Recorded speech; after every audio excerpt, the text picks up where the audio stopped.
আসসালামু আলাইকুম, সবাই কেমন আছেন? আসলে আমরা খুবই হতাশ।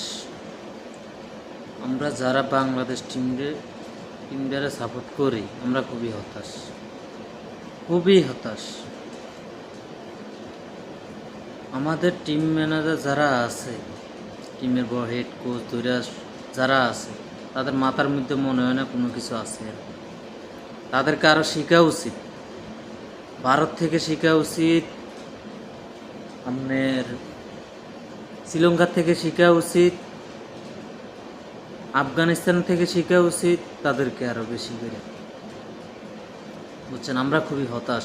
যারা দর্শক আছে দেখতে আছেন, রিশাদ ভালো ব্যাট চালাইতে হইতে আছে, লম্বা লম্বা ছক্কা মারতে আছে।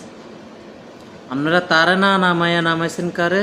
আচ্ছা, প্রথম জুটি ঠিক আছে, প্রথম ওপেনিং যাদেরকে নামাইছে তারা ঠিক আছে। 3 নম্বরে দেখতে না আছে নাজমুল হোসেন শান্ত ব্যাট লাগাইতে পারতেছে না, বল কানেক্ট করতে পারতেছে না। তাহলে আপনারা তারা কি করে নামাইতে আছেন 3 নম্বরে? আপনারা রিশাদকে কেন নামান নাই? খুবই হতাশ। আমাদের মনে হইতেছে হেড কোচ ধরে যারা আছেন, অধিনায়ক ধরে, তাদের মাথার মধ্যে গিলু নেই, ঠিক আছে? তারা জিম্বাবুর থেকে শিখা উচিত, আমি মনে করি।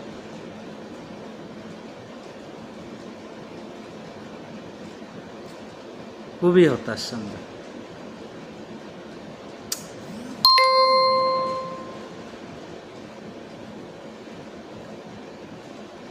আজকে খুবই হতাশ করছে বাংলাদেশ টিম। তারা যে সাইবরে নামাইছে ঠিক আছে, সৌম্য সরকারের নামাইছে ঠিক আছে, কিন্তু তারা 3 নম্বরে নামাই